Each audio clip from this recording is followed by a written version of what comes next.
प्यारे बच्चों, आप सभी का स्वागत है आर्ट एकेडमी के चैनल पर। आज हम बात करने जा रहे हैं कुछ मुख्य विषयों की जो आपकी परीक्षा में आने वाले हैं।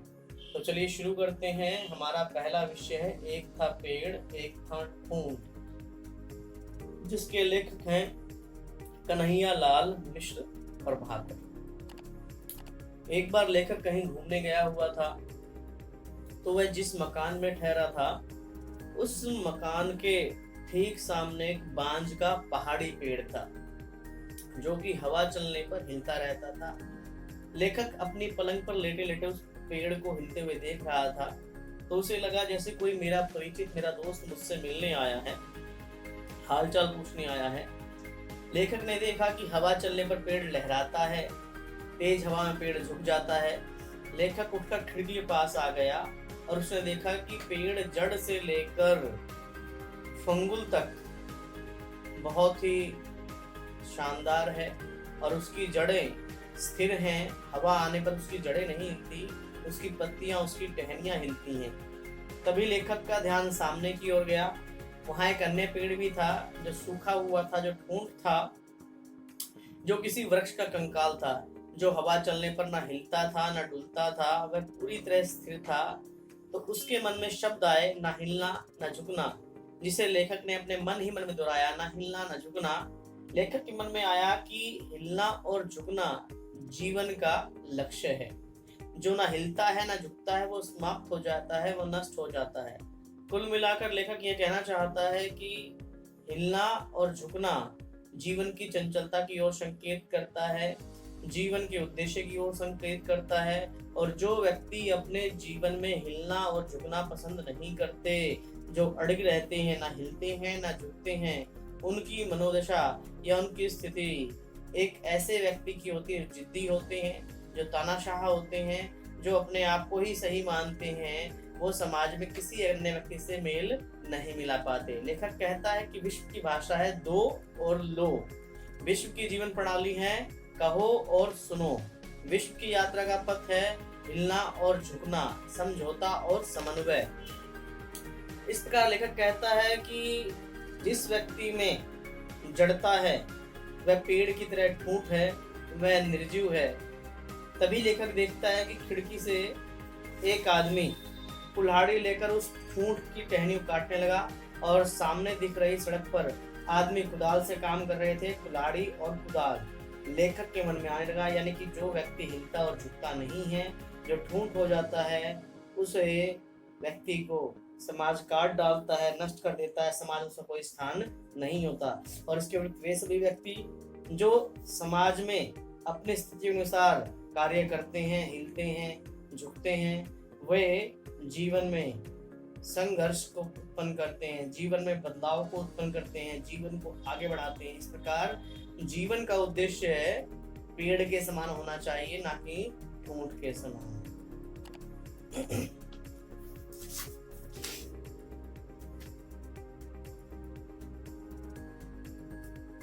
हमारा अगला विषय है दो कलाकार। दो कलाकार कहानी मन्नू भंडारी के द्वारा लिखी गई है।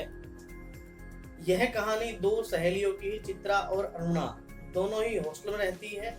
पढ़ाई के साथ साथ चित्रा को चित्रकारी का शौक है और अरुणा समाज सेवा कार्य करती है। अरुणा बहुत अच्छी लड़की है। वह दिन भर पढ़ाई करती है, आसपास के बच्चों को पढ़ाती है, दूसरों की समाज सेवा करती है। इस प्रकार कहीं ना कहीं अरुणा समाज में एक ऐसे व्यक्ति की भूमिका निभा रही है जो सदैव दूसरों की सहायता के लिए तत्पर है और वह हर प्रकार से दूसरों की सहायता करती है। वहीं चित्रा अपने आप में मगन रहती है। वह कई बार अरुणा को समझाती है कि क्यों बेफालतू के काम किया करती हो, अपने काम पर ध्यान क्यों नहीं देती हो। तभी कुछ समय के बाद 3 दिन में मूसलाधार वर्षा होती है और 3 दिन लगातार बारिश होने के कारण बाढ़ आ गई थी। अखबारों में खबरों से पता लगता है कि पीड़ितों की दशा बिगड़ती जा रही है। ऐसे में अरुणा ने बाढ़ पीड़ितों की सहायता के लिए चंदा इकट्ठा करना शुरू किया अरुणा अपने प्रिंसिपल से अनुमति लेकर कुछ लोगों के साथ बाढ़ पीड़ितों की ओर सहायता के लिए चली जाती है। अरुणा लौटती है तो चित्रा ने बाढ़ के 3 चित्र बनाकर रखे थे। लगता था चित्रा जैसे बाढ़ को अपनी आंखों से देख कर आ रही हो। चित्रा ने अपने घर जाने की तैयारी कर ली थी। चित्रा अपने सभी साथ निकल पड़ी।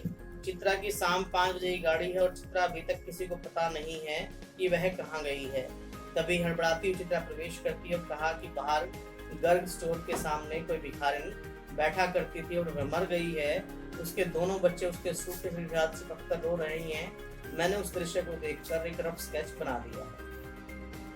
इस प्रकार यहाँ पर 2 चरित्र सामने आते हैं। एक लड़की जो समाज सेवा के लिए तत्पर है और एक लड़की जो केवल चित्र बनाकर प्रसिद्धि प्राप्त करना चाहती है। 4:30 बजे चित्रा अपना सामान लेकर हॉस्टल फाटक पर आ गई क्योंकि उसे घर जाना था, लेकिन अरुणा नहीं आई। स्टेशन पर बाकी साथियों ने चित्रा को रुमाल हिलाकर विदाई दी, मगर अरुणा वहां नहीं पहुंची। चित्रा विदेश चली गई और वहां उसके चित्रों की प्रदर्शनी हुई, समाचार पत्रों में चर्चा हुई और भिखारन की मौत वाला चित्र प्रतियोगिता में प्रथम आया। 3 साल बाद चित्रा प्रशंसा और सम्मान के साथ भारत लौटी। दिल्ली में उसके चित्रों की प्रदर्शनी लगाई गई, लोग प्रशंसा कर रहे थे। उसी भीड़ में अचानक चित्रा की भेंट अपनी सहेली अरुणा से हो गई, जो चित्र प्रदर्शनी देख रही थी। अरुणा को देखकर चित्रा उससे लिपट गई और बोली, आज अरुणा चित्रों को देखने आई है। अरुणा के साथ 2 बच्चे भी थे। चित्रा ने पूछा, ये बच्चे? अरुणा बोली, मेरे हैं। अरुणा बच्चों से बोली। बच्चों पर हाथ फेरा, मगर चित्रा हैरान थी, इतनी जल्दी बच्चे इतने बड़े। चित्रों की प्रदर्शनी दिखाते हुए उस भिखारी के सामने लिखकर चित्रा बोली, यह वह चित्र है जिससे मुझे इतनी प्रसिद्धि और सम्मान मिला। बच्चों ने पूछा, मौसी बच्चे क्यों रो रहे हैं? चित्रा बोली, इनकी माँ मर गई है इसलिए आए। चित्रा ने अरुणा से पूछा, अरुणा सच बताओ, ये बच्चे किसके हैं? तभी अरुणा ने भिखारी के चित्र पर उंगली रखकर कहा, यही बच्चे हैं। और यह बात सुनकर चित्रा हैरान रह गई, अपने आप को बहुत छोटा कलाकार होने लगी। कुल मिलाकर हम कह सकते हैं कि दोनों कलाकार यानी कि अरुणा और चित्रा दोनों के व्यवहार में, चरित्र में दिन रात का अंतर था। और चित्रा केवल अपने सम्मान के लिए, अपनी प्रसिद्धि के लिए, अपने फायदे के लिए कार्य कर रही थी। वहीं अरुणा एक वास्तविक कलाकार थी जो पूरी तरह से समाज को समर्पित थी और जिसने वास्तव में एक कलाकार का फर्ज निभाया और अनाथ बच्चों को जीवन दान दिया।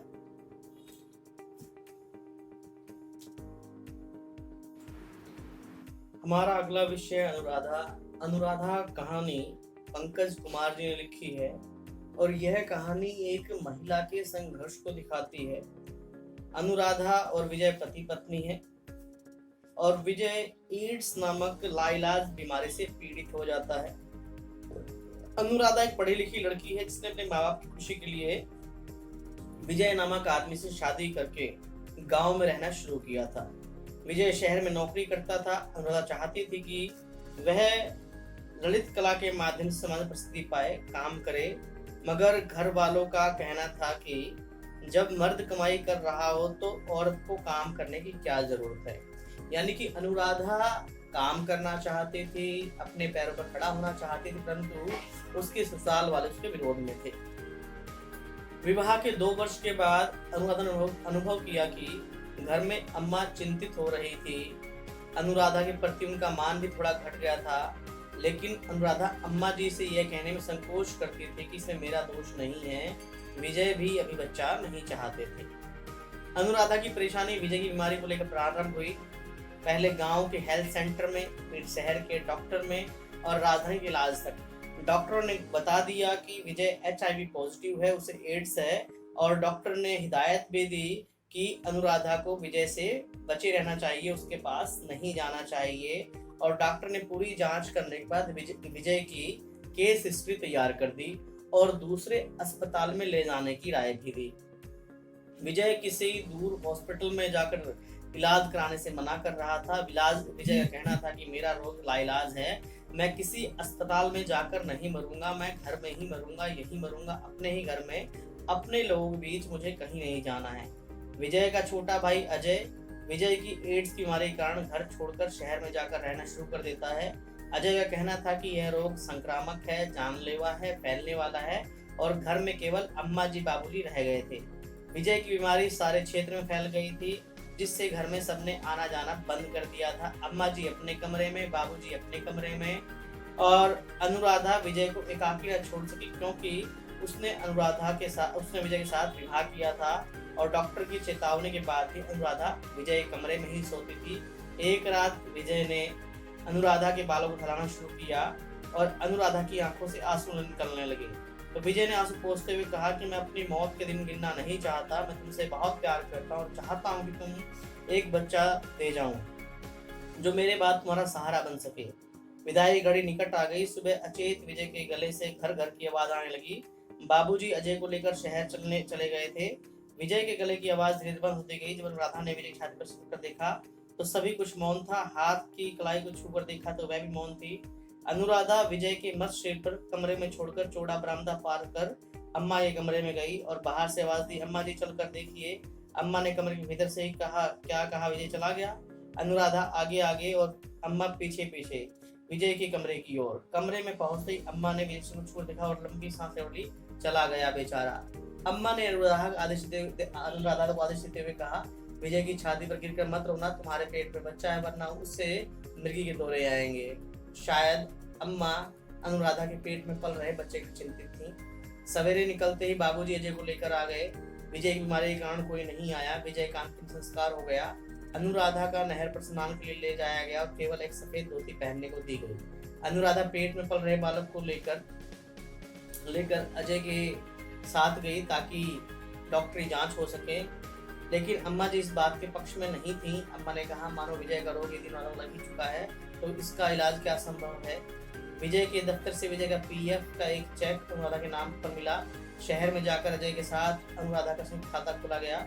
चेक बैंक में जमा हो गया। संयुक्त खाता खोलने से अनुराधा के आंखों में कुछ प्रश्न उभरे। तब बाबूजी ने अनुराधा को संभावना दी कि पैसा निकालने के लिए तुम्हें बार बार शहर आने की आवश्यकता नहीं रहेगी, इसलिए तुम्हारे साथ अजय का नाम भी बैंक में लिखवा दिया है। दिन निकलते ही अनुराधा अपने साथ जाकर बोली, बाबूजी मुझे अपना चेकअप कराना है। सुनते ही बाबूजी केवल हूँ कहा। तब अनुराधा ने कहा, मैं डॉक्टर को दिखाकर अपनी ठीक ठाक इलाज कराना चाहती हूँ ताकि मेरा बच्चा सुरक्षित रहे। मुझे विजय का रोग तो नहीं लग गया है, मैं इसकी पुष्टि चाहती हूँ। अनुराधा का स्वर तेज देखकर अम्मा ने कहा, बहू क्या सास ससुर से इस तरह की बात की जाती है? अम्मा की बात सुनकर उन्होंने कहा, मुझे इलाज चाहिए, मुझे मेरा पैसा चाहिए, मैं खुद अपना इलाज कराऊंगी। बाबूजी ने बीच में बोलते हुए अनुराधा को टोका और कहा कि चेक बुक पासबुक शहर के में अजय के पास है। उन्होंने किसी विवाद में पड़ते हुए अपना फैसला सुना दिया कि मैं आज अजय के पास जा रही हूँ और अपने पेट में पलने वाले बच्चे का इलाज कराऊंगी। अनुराधा ने साड़ी पहनी, माथे पर बिंदी लगाई और अजय का पता लगाकर उसके घर चल दी। अजय के घर पहुंचते ही अनुराधा ने कोरोना का आवाज दी। अजय ने अनुराधा को देख के पाँव छुए। उन्होंने भी अनुराधा के पाँव छुए। उन्होंने कहा कि अम्मा और बाबूजी के खिलाफ आई हूँ, अपने ढंग से इलाज कराना चाहती हूँ। अजय ने कहा, भाभी जी कोई चिंता मत करो, मैं तुम्हारे साथ हूँ। अनुराधा ने अपने जीवन में संघर्ष किया और अनुराधा को भय था कि यदि इलाज के दौरान रोग की पुष्टि हो जाती तो क्या। अनुराधा ने मन ही सोचा कि संघर्ष होकर रहेगा, जीने के लिए संघर्ष, अधिकार के संघर्ष। इस प्रकार अनुराधा की कहानी एक ऐसी कहानी है जो अपने पति के एड्स से मर जाने के कारण वो परिवार में दबकर अपने इलाज का फैसला लेती है, नौकरी का फैसला लेती है और फैसला करती है कि वो जीवन में ऐसे ही नहीं मरेगी, संघर्ष करके लड़ेगी। उसके बाद जो होगा देखा जाएगा।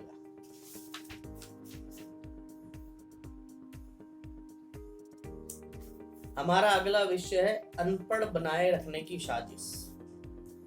यह राजेंद्र यादव जी द्वारा लिखा गया है। लेखक कहता है कि आज सभी लोग रोटी, कपड़ा, मकान की चिंता में लगे हुए हैं और शिक्षा और साक्षरता भी जैसे तैसे चल रही है। समाज में हमारा समाज कई प्रकार की वर्गों, जातियों में बटा हुआ है और बड़ी बड़ी कंपनियां अब देश में निवेश कर रही हैं और भारत देश में अब कंप्यूटर युग शुरू हो गया है। सारे देश के लोग, हमारी जनता टीवी, वीडियो, कंप्यूटर के चमत्कारों में लगी हुई है। जनता का ध्यान शोषण से हटा हुआ है। कोई धार्मिक कार्यों में लगा हुआ है, कोई जागरणों में लगा हुआ है और दूरदर्शन पर घटिया स्तर के प्रोग्राम चलते हैं। इस प्रकार राजेंद्र यादव जी हमारे समाज के उस विषय पर उंगली उठाते हैं कि आज हमारा समाज शिक्षा के महत्व को भूल चुका है। स्कूलों में डिग्रियां बेची और बांटी जा रही हैं, बच्चों को रिश्वत देकर पास कराया जा रहा है, स्कूल में नकल कराना बिल्कुल आम हो चुका है, माता पिता भी पैसा देकर जैसे तैसे अपने बच्चों को पास करा लेते हैं, अपने कामों को करने के लिए छोटे छोटे शॉर्टकट निकाले जाते हैं, रास्ते अपनाए जाते हैं और रिश्वत खिलाई जाती। कुल मिलाकर पूरी तरह से भ्रष्टाचार का वातावरण है। यानी शिक्षा प्राप्त करने के लिए व्यक्ति को कटिबद्ध होना चाहिए। शिक्षा मानव के अंधकार को, मानव के अज्ञान को, मानव की समस्याओं को दूर करती है और किसी को इससे कोई सरोकार नहीं है। दूरदर्शन पर नंगे चलचित्र परोसे जाते हैं, फूहड़ गाने प्रस्तुत किए जाते हैं, केबल टीवी ने और बेड़ा गर्क कर दिया है और कंप्यूटर की जो इंटरनेट की दुनिया है, वह इंटरनेट की दुनिया बच्चों को अनाप शनाप गेम परोस रही है, अनाप शनाप विषय परोस रही है।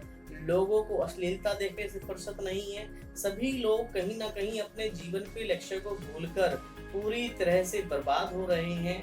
ना तो तर्क की बात की जाती है, ना नैतिकता परोसी जाती है और ना किसी को अपने अधिकारों की और कर्तव्यों की चिंता। यानी कुल मिलाकर स्थिति ऐसी है कि हमारे स्कूल, हमारे कॉलेज जो बहुत महंगे हैं, वहाँ पर शिक्षा महंगी है तो गरीब व्यक्ति वहाँ पहुँच नहीं पा रहा है। सरकारी स्कूलों में ना तो अध्यापक है, ना साज सामान है, ना शिक्षा ही प्रदान की जा रही है। तो ऐसे में यह एक प्रश्न बनता है कि क्या सरकार वास्तव में देश की जनता को अनपढ़ बनाना चाहती है? क्योंकि जब देश की जनता अनपढ़ हो जाएगी तो कोई किसी की तरह के प्रश्न नहीं करेगा और रही सही कसर धार्मिक सांप्रदायिकता, जातिवाद पूरी कर रही है। कुल मिलाकर हमारा समाज शिक्षा को छोड़कर बाकी सभी कार्य जैसे धार्मिक जागरण, धार्मिक उत्पाद, सांप्रदायिकता, जातिवाद और अनेक प्रकार के कार्यक्रमों में अटका हुआ है। हर व्यक्ति अपने आप को दूसरों से महान समझता है। कोई भी व्यक्ति शिक्षा की ओर जाने का प्रयास नहीं कर रहा है। एक ऐसी मौलिक शिक्षा न केवल समाज का विकास करे, परिवार का विकास करे, देश का विकास करे, ताकि देश अपने आप में अपने पैरों पर खड़ा हो सके। इस संदर्भ में राजेंद्र यादव जी ठीक कहते हैं कि आज हमारे समाज की जो स्थिति है, शिक्षा का जो स्तर है और सरकार जिस तरह कार्य कर रही है, उससे देखकर यही लगता है कि सरकार के द्वारा हमें अनपढ़ बनाए रखने की साजिश की जा रही है।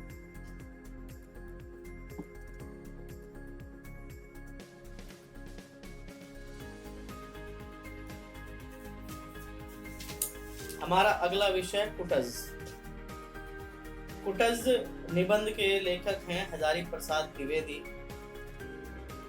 कुटज निबंध में मानव के संघर्ष की ओर संकेत किया गया है। हमारे समाज में मानव छोटे छोटे कष्टों से घबरा जाता है और वह कल्पना करता है, वह सोचता है कि ऐसा समाज हो, ऐसा संसार हो, ऐसा परिवार हो जहाँ कोई किसी को कुछ ना कहे, व्यक्ति आराम से अपने जीवन को जिए, उसमें किसी प्रकार का संघर्ष ना हो। यहाँ पर कुटज एक ऐसे वृक्ष की बात हो रही है जो कि अपने आप में एक उद्देश्यपूर्ण स्थिति की ओर संकेत करता है। कुटुज एक छोटा सा पौधा है, एक पेड़ है और यह शिवालिक की पहाड़ियों में पाया जाता है।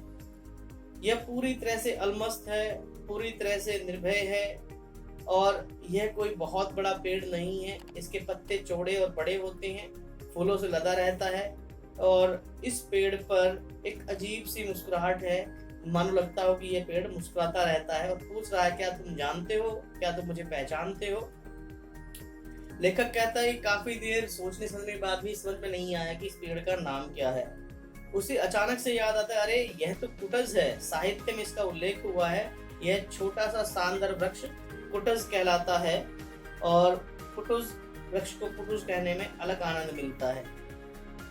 इसे सबसे विशिष्ट वृक्ष माना जाता है। इसका उल्लेख कई प्रकार के ग्रंथों और शास्त्रों में हुआ है। कुटुज में बहुत के सुंदर फूल बहुत बुरे तो नहीं हैं और बहुत अच्छे भी नहीं हैं, परंतु कालिदास जैसे लेखक भी अपनी रचनाओं में इसका उल्लेख करते हैं। कुटुज का अर्थ है कूट से पैदा हुआ। कूट घड़े को कहा जाता है, कूट घर को कहा जाता है। घड़े से उत्पन्न होने के कारण अगस्त्य मुनि को भी कुटज कहा जाता है। संस्कृत में इसे कुटुहारिका और कुटुकारिका कहा जाता है, जिसका अर्थ होता है दासी। कुटिया या कुटीर शब्द भी इसी से जुड़ा हुआ है। इस प्रकार कुटुज तो जंगल का सैलानी है। मेरे सामने ये कुटुज लहराता पौधा है और नाम और रूप दोनों में अप्राज्य शक्ति से जुड़ा हुआ है। कुल मिलाकर यहाँ पर लेखक कहना चाहता है कुटुज एक ऐसा पेड़ है जो खतरनाक इलाकों में, पहाड़ी इलाकों में, जहाँ ना तो खाद मिलती है, ना पानी मिलता है और ना ही जीवन की अच्छी दशा है, उसमें भी वह पहाड़ों को चीरता हुआ अपने आप को तैयार करता है और पहाड़ के सीने को तोड़ता हुआ कहता है कि लो, मैंने जीवन को पा लिया, मैं जीवन को अपने अनुसार जीता हूँ। ठीक इसी प्रकार यहाँ पर हजारी प्रसाद द्विवेदी कुटुज पौधे को मानव के संघर्ष से जोड़ते हैं। उनका मानना है कि मानव दो प्रकार का होता है, एक वह मानव जो विलासी है, एक वह मानव जिसको आराम का जीवन है और बिल्कुल भी संघर्ष करना नहीं जानता है, और एक वो मानव जो संघर्षों में पैदा हुआ है, जो बहुत ही मुश्किलों और समस्याओं से घिरा हुआ है, परंतु उसके बावजूद संघर्ष के माध्यम से वो अपने जीवन को गति देना चाहता है। ठीक इस प्रकार से जब हम किसी पेड़ को अपने आंगन में लगाते हैं, रोज खाद पानी समझ देते हैं, परंतु उसके बावजूद वो विकास नहीं कर पाता है, और उसके विपरीत कुछ पौधे, कुटुज की तरह कुछ पौधे जो बिना खाद पानी के अपना विकास करते हैं, अपनी सर्वोच्च शक्ति को स्थापित करते हैं।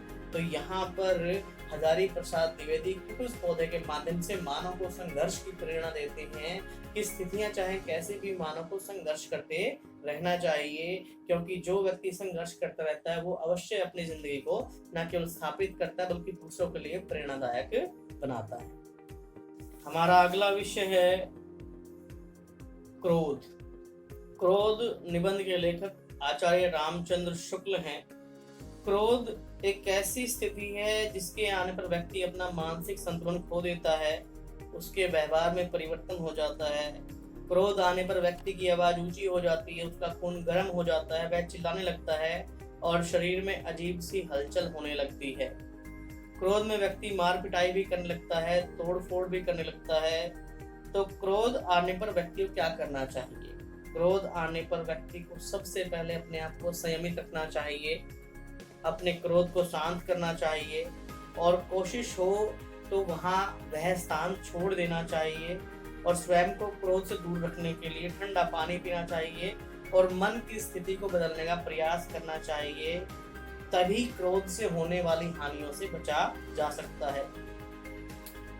क्रोध निबंध के अंतर्गत मनुष्य की ठेस को व्यक्त किया जा रहा है कि मनुष्य ठेस लगने पर, मनुष्य को जब मन में ठेस लगती है, वह किसी बात से बुरा मान जाता है, तो उसके अंदर गुस्सा उत्पन्न होता है। एक छोटे बालक को यदि कोई हाथ उठाकर मार दे तो बालक ने हाथ उठते तो देखा, लेकिन हाथ उठाने का दर्द और उसका क्या संबंध है ये बालक नहीं जानता, वह दुख ही प्रकट कर सकता है। कुल मिलाकर मानव जीवन में कई प्रकार की स्थितियों का सामना करता है। ये स्थितियां उस पर अलग अलग प्रकार से असर करती हैं। कई बार किसी व्यक्ति से भला बुरा कहने पर, कोई विवाद हो जाने पर, धन के लेन देन में, या किसी विषय पर कुछ संघर्ष हो जाने पर व्यक्ति की भौहें खिंच जाती हैं और वह मरने मारने को तैयार हो जाता है। तो क्रोध एक ऐसी स्थिति है जब व्यक्ति का अपने आप पर नियंत्रण नहीं होता है, तो ऐसे में व्यक्ति क्रोध में अपनी आर्थिक, सामाजिक और मान सम्मान की हानि करता है। क्रोध में व्यक्ति इतना अंधा हो जाता है कि वह भूल जाता है कि उसका परिणाम क्या होगा, वह पूरी तरह से मरने मारने को तैयार हो जाता है। कभी कोई आदमी परिवार में झगड़ा होने पर क्रोध में अपना सिर पटकता है, इसका अर्थ यह है कि जिस परिवार के व्यक्ति लिए क्रोध में सिर पटक रहा है, उस व्यक्ति को सिर पटकने वाली चिंता अवश्य है। कभी कभी तो व्यक्ति ठोकर लगने पर क्रोध में उस पत्थर को भी तोड़ने का प्रयास करता है जिससे उसे ठोकर लगी है। कुल मिलाकर क्रोध मानव मन की वह स्थिति है जो मानव को नष्ट करने का एक प्रयास करती है। क्रोध समाज में शांति भंग करने वाला मनोविकार है। क्रोध व्यक्ति की निजी शांति, पारिवारिक शांति और सामाजिक शांति को भंग करता है। काम, क्रोध, लालच, ये सभी वे विषय हैं जो मानव के सुख शांति को नष्ट कर देते हैं।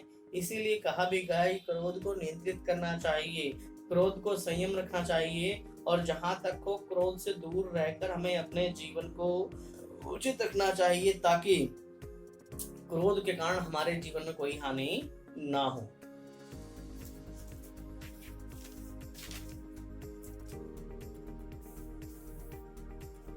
हमारा अगला विषय है आखिरी चट्टान। आखिरी चट्टान के लेखक हैं मोहन राकेश। मोहन राकेश एक बार घूमने के लिए कन्याकुमारी गए हुए थे। बंगाल की खाड़ी, हिंद महासागर और अरब सागर का मिलन स्थल है कन्याकुमारी। जब सूर्य उदय और सूर्यास्त की भूमि कहा जाता है, इसे सूर्य उदय और सूर्यास्त की भूमि कहा जाता है। केप कोटल के आगे बाथ टैंक के बाईं ओर समुद्र के अंदर एक चट्टान को लेखक देख रहा है, और वह चट्टान जिस पर कभी स्वामी विवेकानंद ने समाधि लगाई थी। हर ओर पानी की मार सहती वह चट्टान, जहाँ शक्ति का विस्तार और विस्तार, शक्ति, तीन और अथाह पानी। लेखक चट्टान पर खड़ा दृश्य देख रहा था, तभी पानी का बढ़ता वेग देखकर लेखक झट से कूदकर दूसरी चट्टान पर पहुंचा, फिर किनारे आ गया। सामने पीली रेत का ऊंचा टीला था, यहाँ से डूबता हुआ सूर्य स्पष्ट दिखाई दे रहा था। इसको सैंड हिल कहा जाता है, जहाँ 8-10 लड़कियां, औरतें, 6-7 युवक, 2-3 टोलीधारी जो शायद सूर्य को डूबता हुआ देख रहे थे। लेखक कुछ देर सैंड हिल पर रुका, फिर आगे टीले की ओर चल दिया। टीले पर पहुंचकर देखा कि सूर्य पानी से थोड़ा ऊपर था। सुनहली किरणें पीली रेत को नया रंग दे रही थीं। दूर तक रेत के टीले पर लगे पैरों के निशान चमक रहे थे। सूर्य गोला पानी की सतह को छू गया और देर तक पानी में सोना ही सोना फैल गया। पीछे नारियल की टहनियां हवा में ऊपर उठ रही थीं। लेखक का ध्यान आया कि वहां से लौटना भी है। अंधेरा छा चुका था। रेत के टीले पर आगे बढ़ता हुआ लेखक जाने लगा। वहां कितने लोग अभी टहल रहे थे। ऊपर जाने की रास्ता भी था और लेखक चट्टान से नीचे कूद गया। रात को केप कोटल कोलान, नीचे सड़क और टार्च जलता उसका एक आदमी था। सूर्य उदय का समय। 8 आदमी विवेकानंद चट्टान पर बैठे थे। लेखक के अलावा 3 कन्याकुमारी के बेकार नवयुवक, जिनमें एक ग्रेजुएट था, 4 मल्लाह थे। ग्रेजुएट ने बताया कि कन्याकुमारी की आबादी 8000 की है, जिनमें 400-500 शिक्षित नवयुवक हैं जो बेकार हैं। ग्रेजुएट एल्बम बेचता है और कुछ नवयुवक छोटा मोटा काम करते हैं। दार्शनिक सिद्धांतों पर बहस होती है। वह कह रहा है कि इतनी प्रेरणा तो इससे चट्टान से मिलती है। सूर्य उदय हो रहा था। उगते सूर्य को लोग देखकर उसको अर्घ्य देने के लिए इकट्ठे हो गए। वह साथी अब मोहल्ले मोहल्ले के साथ मुझे बेकारी के आंकड़े बता रहा था। वहाँ बेकारी की समस्या और शुरू विशेषता, इन दोनों से बेलाग बहुत से कड़क काक पानी में तैर रहे। कुल मिलाकर मोहन राकेश कन्याकुमारी घूमने के लिए गए हुए थे। वहां उन्होंने जो देखा, जो चर्चाएं वहां चली, उन सब का वर्णन किया गया है। यह एक प्रकार का यात्रा वृत्तांत है। इस यात्रा वृत्तांत के माध्यम से वे कन्याकुमारी के अनुपम सौंदर्य की ओर संकेत करते हैं कि सूर्य का डूबना और सूर्य का उगना कितना सुंदर दिखाई देता है। और बेरोजगारी की भी चर्चा की गई है कि लोग बेरोजगारी किस प्रकार से बढ़ रही है और बेरोजगारी के कारण लोगों को काम नहीं मिल रहा है और लोग एल्बम बेचने को मजबूर है, और उसके बावजूद लोग थोड़ी थोड़ी बातों पर बहस करने के लिए भी आतुर रहते हैं।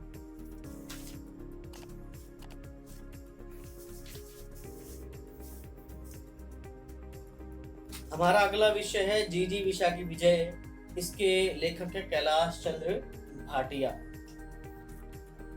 कैलाश चंद्र भाटिया ने इसमें उल्लेख किया है कि उनकी पहली मुलाकात डॉक्टर रघुवंश से जयपुर अधिवेशन के दौरान हुई थी, और लेखक यह देखकर दंग रह गया था कि एक साहित्य का प्रतिष्ठित नायक अपने पैर से पेन पकड़कर बड़ी तेजी से लिख रहा है, और लेखक अपने विद्यार्थी जीवन से इनके बारे में सुनता आ रहा था।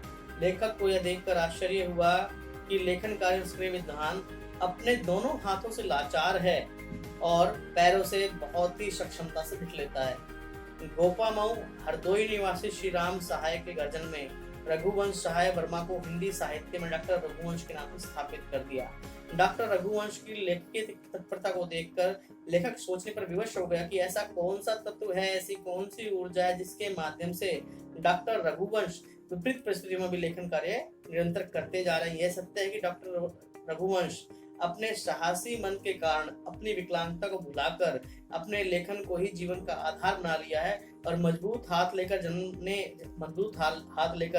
जन्म लेने वाले लोगों को पिछाड़ते हुए अपने पैरों की सहायता से लिखकर समाज को अपना साहित्य अर्पित कर रहे हैं, समाज को मजबूत बना रहे हैं, और वे समाज में सर्वोच्च पद पर प्रतिष्ठित हुए। डॉक्टर रघुवंश के साहस को देखकर ही यहाँ पर प्रोफेसर कैलाश चंद्र भाटिया उनके प्रति समर्पित हो जाते हैं, और उनका मानना है कि जब कोई व्यक्ति अपने प्रति समर्पित होकर अपनी समस्याओं को, अपनी विकलांगता को, अपने संकटों को भुलाकर अपने कार्य के लिए समर्पित हो जाता है तो बड़ी से बड़ी मुश्किलें दूर हो जाती हैं। फिर उस आत्मविश्वास के चलते वह सभी समस्याओं को दूर करते हुए अपनी सफलताओं को प्राप्त करता है, समाज में अपना अलग स्थान बना लेता है।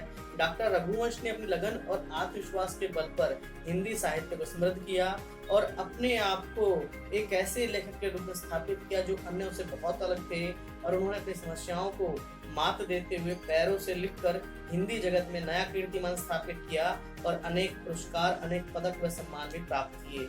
इस प्रकार जीजी विशा की विजय हमें एक ऐसे संदेश की ओर प्रसारित करती है कि समाज में, परिस्थितियों में हमें कैसे भी संकट मिले, हमें समाज में सभी संकटों का मिलकर सामना करना चाहिए और उस संकट का सामना हमारे संघर्ष से बड़ा नहीं है। कितनी भी स्थितियां क्यों ना हो, हम संघर्षों के माध्यम से सफलता प्राप्त कर सकते हैं। डॉक्टर रघुवंश विकलांग होते हुए, हाथों के ना होते हुए भी उन्होंने पैरों से लिखकर नए कीर्तिमान स्थापित किए।